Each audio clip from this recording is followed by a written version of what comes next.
Olá, seja bem-vindo ao Linha de Frente, ao conteúdo de política do Grupo Aratu, e a gente entrevista aqui políticos, autoridades, as personalidades que estão na frente das câmeras, que estão sob a luz dos holofotes, mas é muito importante a gente conhecer a competência, a categoria de quem está por trás, viu? E nesse ano de eleição, pode ter certeza que quem está por trás dos holofotes das câmeras vai ter muito trabalho para ajudar a quem está na frente das câmaras a se posicionar e a ganhar uma eleição. Hoje eu estou com um desses especialistas. Ele é sociólogo e também é um expert em pesquisa de opinião pública. Não é à toa que ele tem um instituto chamado Instituto Opinião. Arilton Freire, seja bem-vindo aqui no Linha de Frente.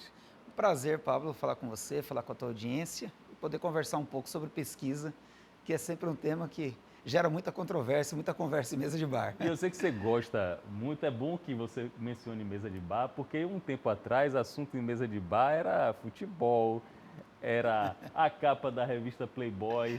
Agora, assunto em mesa de bar é resultado de pesquisa, é política. Isso é bom pra gente, né? Porque é um exercício de cidadania, né? Eu acho que as redes sociais democratizaram a discussão política.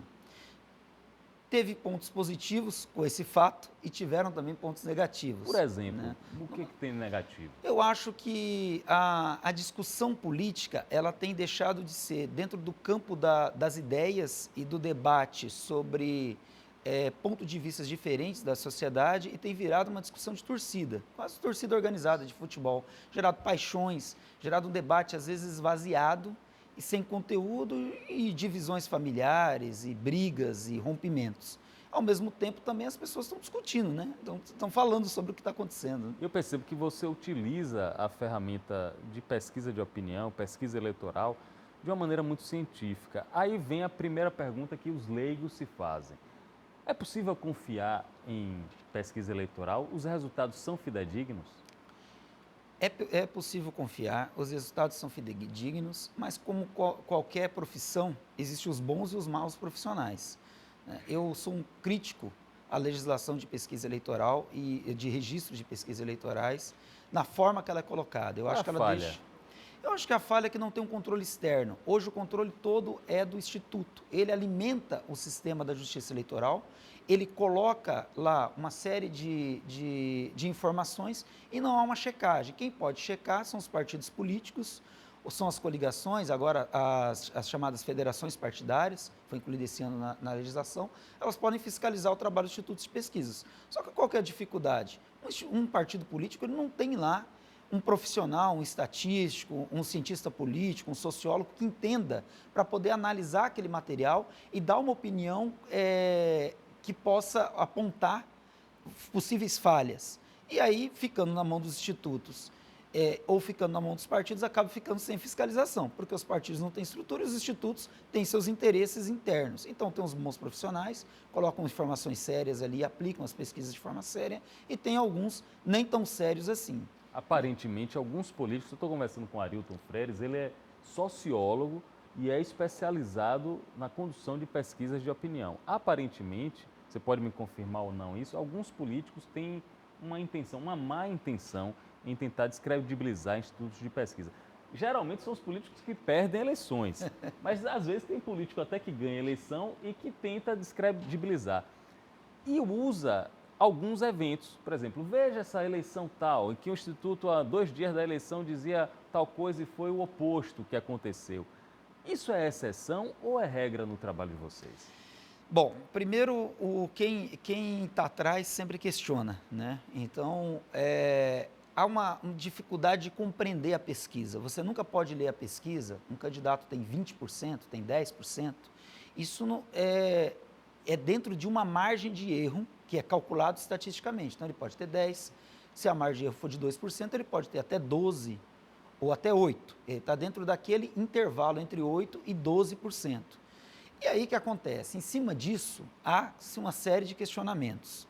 Então, o político fala, poxa, mas eu tenho pesquisas minhas que apontam que eu tenho 12% nesse instituto, apareci com 8%. Não está errado. São divergências numéricas dentro da margem de erro. Porque nada o único resultado 100% verdadeiro e sem margem de erro é o resultado da urna. Todo o resto, ele é fruto de uma de um retrato do momento e de uma coleta de uma fração da sociedade e não do todo. Então, por isso existe a margem de erro. Agora, o que acontece muitas vezes é que os políticos eles usam isso como ferramenta ao descredibilizar os institutos de pesquisa por interesses próprios, de descredibilizar o que ganhou. Muitas vezes o cara ganhou a eleição, mas ele fala, eu ia ganhar com uma margem maior, o instituto que me prejudicou. Isso vira uma ferramenta de luta política. E os institutos de pesquisa, a gente tem que ter cabeça fria, quem está conduzindo as pesquisas, para saber até onde você tem que se preocupar ou não com esse tipo de fala. Eu geralmente ignoro. Quando publico uma pesquisa, e o cara vai no meu Twitter, vai na rede social falar mal do instituto, ou até de mim, né? Até eu como cidadão, eu procuro ignorar e sigo a vida, porque não tem, faz parte da luta política. Quando a gente percebe, estou conversando com o Arilton e ele está mencionando quais são o calvário, né, que às vezes tem com esse tipo de trabalho. E a gente percebe que alguns dos críticos, principalmente esses políticos que perdem a eleição, às vezes mencionam, na tentativa de mobilizar a opinião pública, dizendo assim, ó, você conhece alguém que já respondeu uma pesquisa? Você já respondeu uma pesquisa? Então, você confia nisso? Não dá para abarcar todo mundo, não dá para conversar e ouvir todas as pessoas ao mesmo tempo. Como é o recorte que vocês fazem? Eu vou tentar, como é que fala? É uma situação complexa que eu vou tentar, para o público leigo, resumir e tentar falar de uma forma mais didática. O comportamento da população, de qualquer população, seja do Brasil, seja mundial, ele vai se confirmando, ele vai sendo semelhante de acordo com algumas frações da sociedade. Então, por faixa etária, a opinião é muito parecida, sexo, as mulheres têm uma determinada opinião, os homens têm outras, isso vai em diferentes variáveis. Os institutos de pesquisa, para montar uma amostra do que ele vai coletar, ele precisa seguir alguns controles para você entrevistar fatias da sociedade que representam esses diferentes grupos dentro do todo da sociedade. Não sei se... Acho que estou conseguindo ser claro. Sim, claro. Então, um estatístico, quando monta o plano amostral, lá no Instituto nós temos alguns estatísticos que trabalham com a gente, nós determinamos, vamos fazer uma pesquisa no estado da Bahia. Ele vai fazer uma análise em cima de dados oficiais que se tem. Então, uma das grandes crises que a gente tem vivido é a ausência de uns dados censitários mais recentes, para eu saber as fatias da população mais atualizadas. O último censo é de 2010, está muito desatualizado. Então, nós temos trabalhado com outros dados. E tem pesquisa que a gente usa até o número de ligações de energia elétrica que tem numa determinada cidade, para saber o número de casas, para saber quantas entrevistas você vai fazer em cada bairro. Mas o padrão é utilizar os dados do TRE, né, que tem os dados eleitorais mais recentes, e do IBGE. Então, a partir dali, você define a proporção de quantos homens, quantas mulheres, quantos por sexo, por faixa etária, sexo já falei, por faixa etária, por escolaridade, por renda. E aí, a partir daquilo, você determina, dentro da amostra, quais serão as cotas que você vai fazer de cada perfil da população. E aí vai a campo, vai nos bairros, vai nas cidades. E isso, eu vou entrevistar num bairro 10, 20, 30 pessoas com aqueles perfis exatos. Eu costumo, quando são pesquisas municipais, são mais presentes, as disputas em cidades pequenas, eu costumo encontrar políticos que dizem o seguinte: pô, mandei meu pessoal lá para falar com os teus entrevistadores e eles foram ignorantes, não responderam, não atenderam. Não pode, porque ele sai com uma cota. Hoje em dia a gente usa tablet, tem tecnologias mais avançadas que ele já sai controlado, ele não consegue entrevistar, além do que está ali dentro do tablet dele. Ele tem que entrevistar 10 homens de 16 a 24 anos. Ele sai à rua procurando pessoas com esse perfil. Ele não pode entrevistar mais de uma pessoa por casa, ele tem que pular 10 casas para poder ficar bem distribuído. Tudo isso são regras, eu poderia falar aqui por meia hora, que eles precisam seguir para poder a amostra sair com o resultado fiel, dizendo que, dentro de uma margem de erro de X%, que isso é determinado no ato da contratação da pesquisa e da definição do tamanho da amostra, dentro daquela margem de erro, o resultado é verdadeiro e ele pode ser confirmado por outras pesquisas que, se repetindo, você vai ter o mesmo resultado dentro daquela margem de erro. Geralmente, você estabelece um intervalo de confiança de 95%, ou seja, eu posso reproduzir quantas pesquisas quiser, que 95% delas vai dar aquele mesmo resultado dentro daquela margem de erro. Tá explicado agora. Então, se tiver margem de erro de 95%, você pode repetir 100 pesquisas que 95 vão bater exatamente como o Instituto Opinião fez. Uma pergunta que tem a ver com as novas tecnologias. A internet, as redes sociais e até mesmo uma ligação telefônica, isso facilita o seu trabalho? Tem o mesmo grau de fidelidade nos resultados do que o contato presencial? As redes sociais, Pablo, elas vieram para ficar e é um instrumento importante para você fazer diferentes estudos. Em pesquisa de opinião pública, a gente tem usado com certo cuidado, né?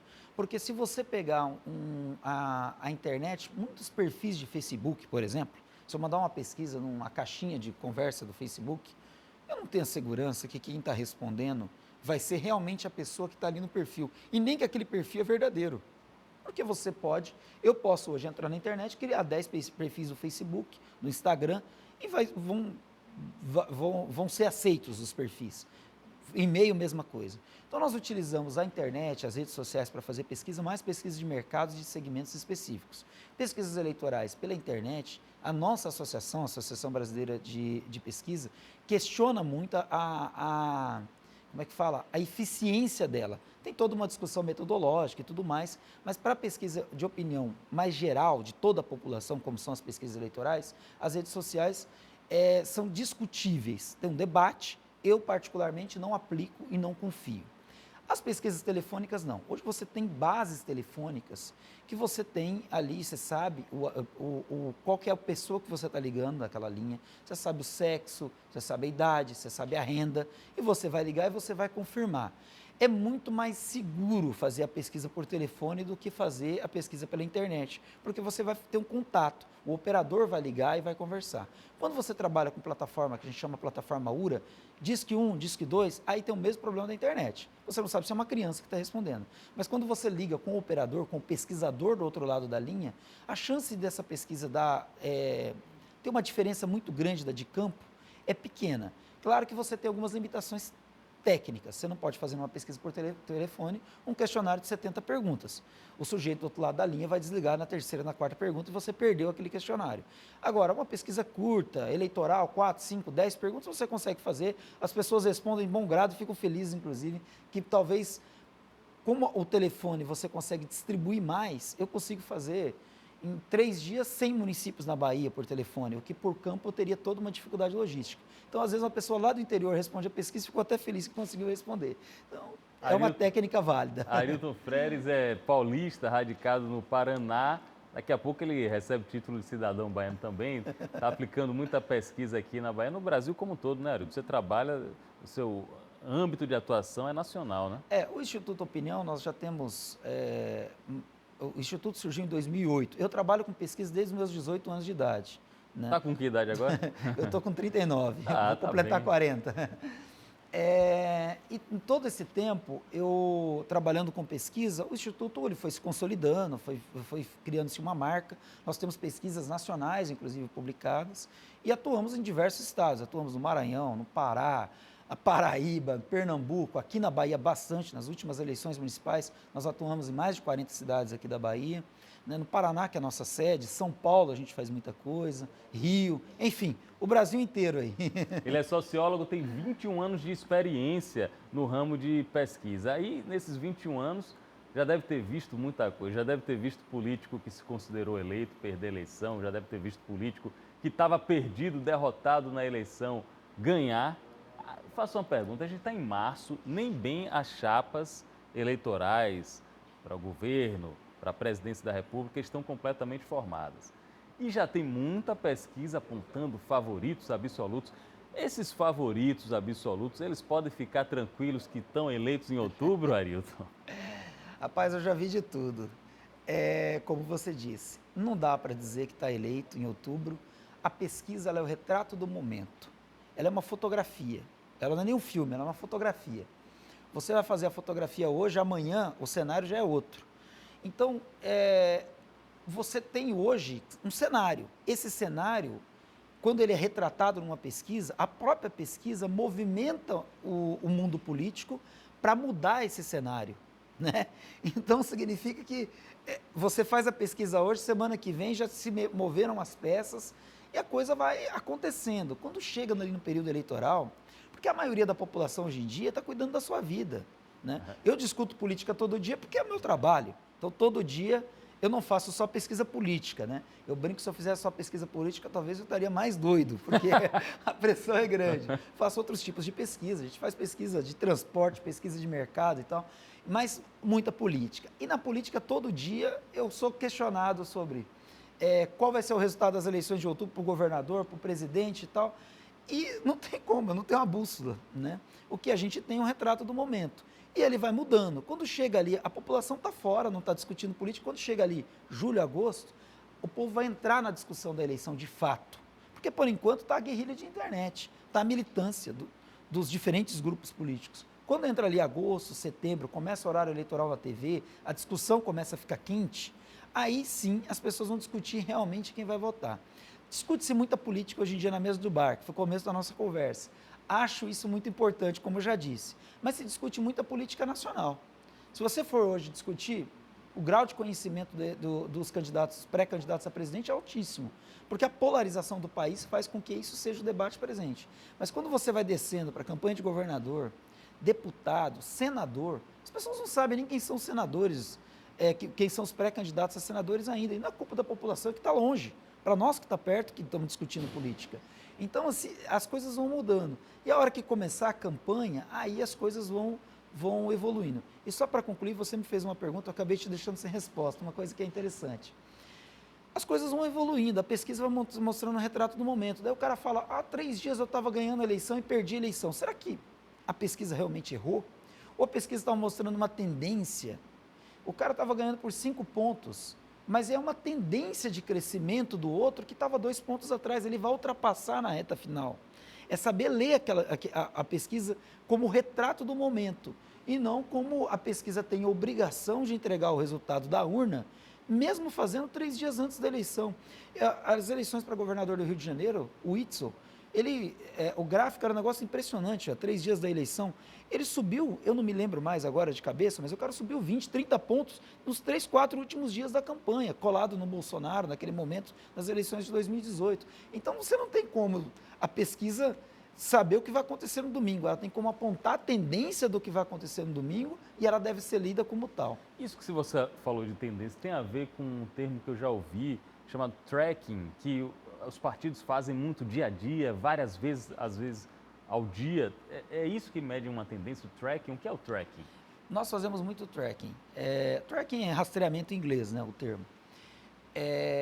O que acontece? É uma pesquisa, geralmente telefônica, porque o custo é mais barato e mais rápido de aplicar, que ela é feita todos os dias e numa metodologia onde você aplica parte uma fração menor. Eu vou pegar o estado da Bahia como exemplo, o que eu sugeriria se hoje alguém fosse me contratar um tracking.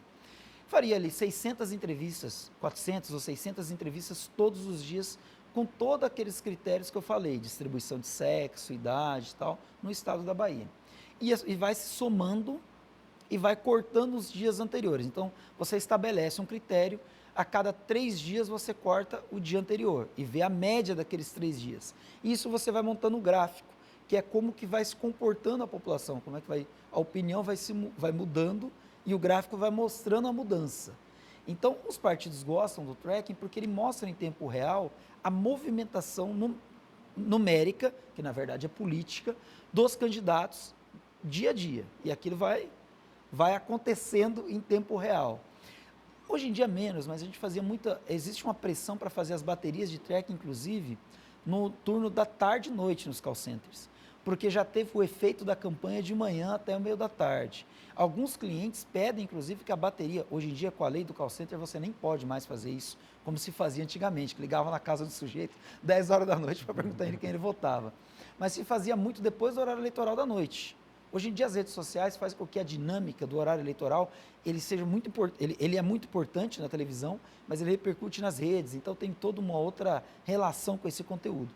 Mas quando a TV era essencial e não era o fundamental na campanha, se fazia as ligações depois que passava o programa de TV à noite, para poder ver se mudou o comportamento a partir do que a pessoa assistiu no horário eleitoral. Aí isso serve até para o marqueteiro, para o publicitário, mudar no dia seguinte o programa, Toda a o estratégia. assunto, o conteúdo, tudo. Legal. Com 21 anos de experiência, talvez você tenha muita facilidade em responder o que eu vou te questionar. Não é uma pergunta fácil.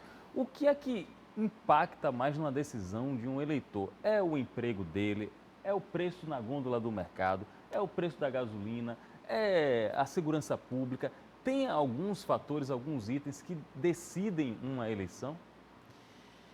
Olha, Pablo, existem temas específicos que mobilizam a sociedade. Agora, cada eleição e cada momento é um tema.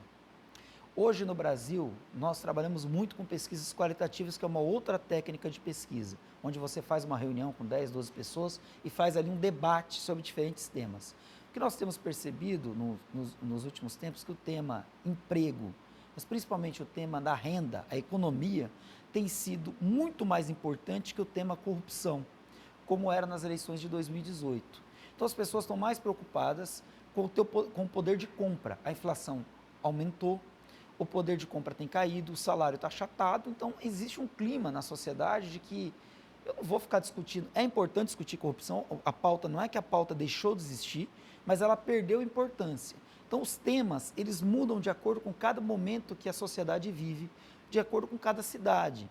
Tem cidade onde tem um sistema de saúde pública muito ruim e por mais que tenha outros problemas, a saúde pública numa eleição municipal vira o centro do debate e todo o resto fica de lado. Segurança pública, a mesma coisa e tal. E vai mudando. E às vezes, no período da campanha mesmo, vai se apresentando proposta, vai se iniciando um debate, vai se criando um clima onde o tema muda. Então, por isso, o profissional de marketing tem que ser um profissional muito qualificado que está conduzindo a campanha. O que todo mundo gosta de chamar de marqueteiro, o publicitário que está conduzindo a campanha. Ele precisa saber ler a pesquisa e saber qual é o tema que ele vai colocar na boca do candidato para ele poder apresentar a proposta. Não estou dizendo de má fé, não, que o candidato vai lá mentir. Alguns vão, né? Mas não tem como evitar. Mas que vai saber o que ele vai propor. Não adianta a sociedade estar discutindo emprego, está discutindo renda, como que nós estamos vivendo agora, e o candidato viver dando entrevista falando só de corrupção. Ele vai ficar falando por nada. Porque o cara vai falar, porra, esse cara está vivendo em outro planeta. Agora, você citou um tema muito legal da pesquisa, da campanha eleitoral, que é a participação do marqueteiro, esse termo que ficou pejorativo, mas que eu vejo como um profissional que aqui no Brasil atingiu um alto grau de especialização. O que é que eu quero perguntar a você sobre isso? Vamos supor, eu não tenho nenhuma vocação para ser político, mas Maurílio Fontes, que é um dos melhores marqueteiros que tem na Bahia, já formou políticos vitoriosos, ele chega e implica comigo, não, Pablo, eu quero que você seja um político, eu quero que você seja candidato a governador. E eu estou vendo aqui que o assunto que o pessoal está falando muito é segurança pública, emprego. Só que eu preciso, Pablo, que você mude sua postura. Você é um bom vivan, você é um playboy. Eu preciso que você fale diretamente com a dona de casa, com o trabalhador, arregace a mão. Só que isso não tem nada a ver com esse personagem. A figura real não tem nada a ver com o personagem. Um marqueteiro, resumindo, um marqueteiro conseguiria transformar um político? Isso soa como autêntico? Isso parece ao eleitorado fake? Como é que você enxerga isso?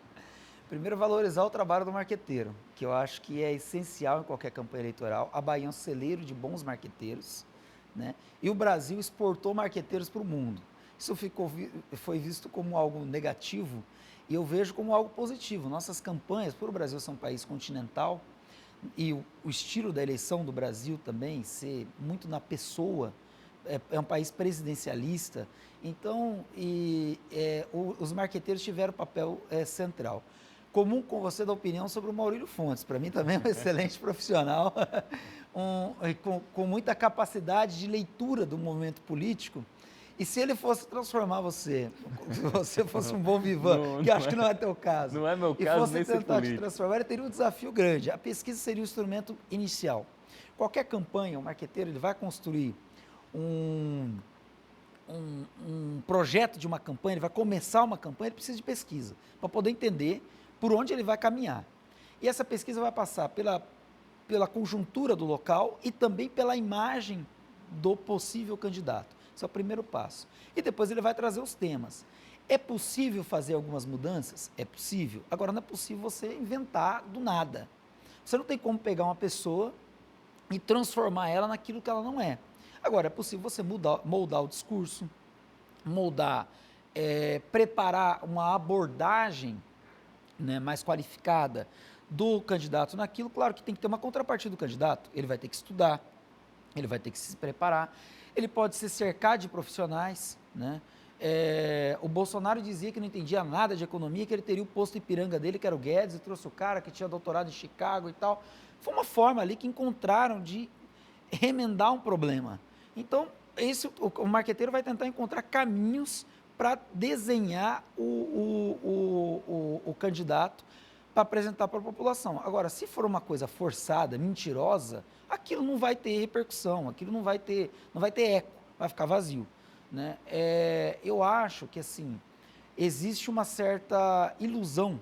Eu vejo alguns empresários muito ricos que querem entrar na política, que acham que eu contratei um marqueteiro, eu tenho dinheiro, eu resolvo tudo. Tem um limite.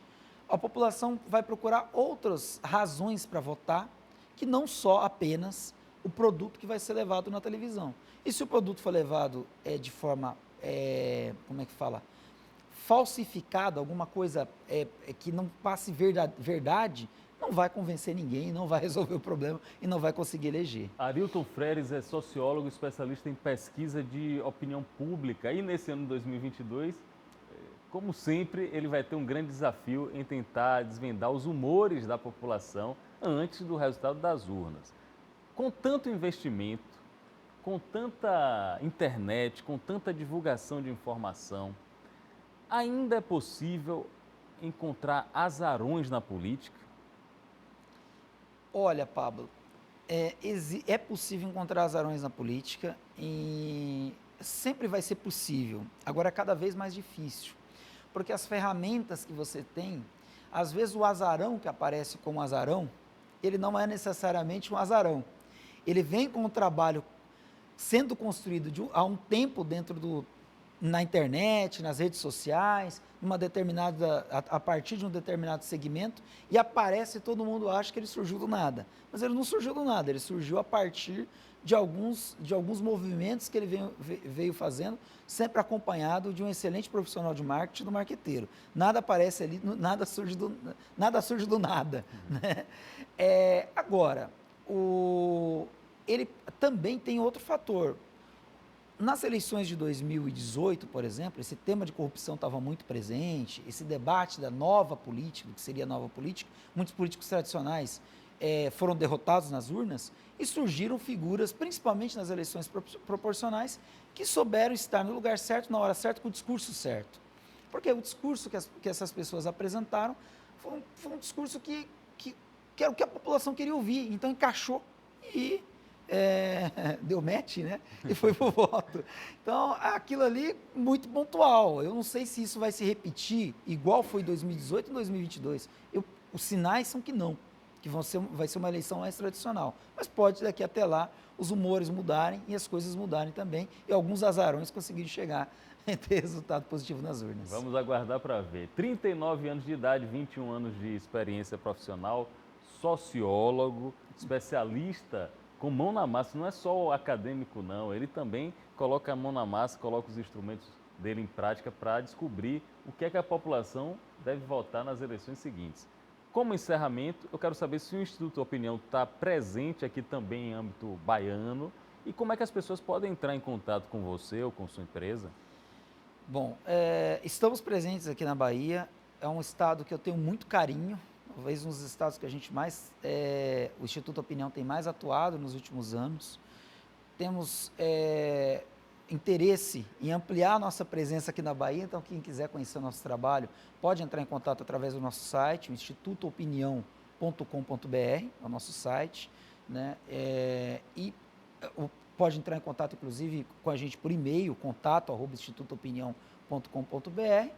E nós queremos estar presente e ampliar nossas parcerias para tanto contribuir como você me apresentou no começo, nos bastidores, seja da política, do mercado, de outros interesses que pesquisa serve para tudo, né, em diferentes segmentos, mas também para informar a população e ajudá-la na decisão do voto e na decisão de outras ações que ela precisa, outras coisas que ela precisa fazer na vida. E muito do trabalho desse instituto você vai poder acompanhar aqui no Grupo Aratu, no Linha de Frente, nas nossas mídias, no outdoor, em portal, na própria TV, porque aqui na Bahia eles vão marcar um ano eleitoral que a gente precisa de cada vez mais conteúdo, cada vez mais informação de qualidade, com respeito a quem está votando e, sobretudo, com veracidade. Boa sorte para você, viu, Arilton? Obrigado, estaremos juntos. Um abraço, é mais uma edição do Linha de Frente. A gente volta a se encontrar falando sobre política, porque a política determina o meu amanhã, o seu amanhã e dos seus filhos. Até a próxima.